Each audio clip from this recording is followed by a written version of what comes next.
যে যুব সমাজ এত মন যাদের চলমন এক জায়গায় বেশিক্ষণ বসার ছেলেরা নয়, তাদেরকেও ঘন্টা ঘন্টা দাঁড় করিয়ে বসিয়ে রাখে যিনি, তিনি কে? এদেরকে আনা অত সহজ ব্যাপার নয়। এই যে খদ্দের গুলো, যুবক গুলো বসে আছে, ওরে সর্বনাশ, এদের সবসময় পিছনে হার আছে, লাফাই শুধু এখানে ওখানে। খারাপ কিছু না, অন্য জিনিস বুঝাচ্ছি। মানে এত মন চঞ্চল, সিনেমা হলগুলো বন্ধ হচ্ছে না, হয়নি? তার মানে কিরা যায়নি আর ধর কে 2 ঘন্টা বসে থেকে বল দেখি 50 ওভারের খেলা বন্ধ হয়ে 50-20 হয়ে গেছে। কেন? কে 50 ওভার দেখবে বল দেখি? তার মানে এত মন চঞ্চল হয়ে গেছে, এত ছটফট করছে, লাফালাফি করছে।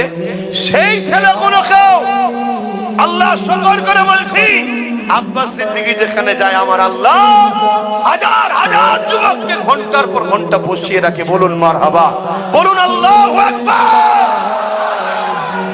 আল্লাহু আকবার।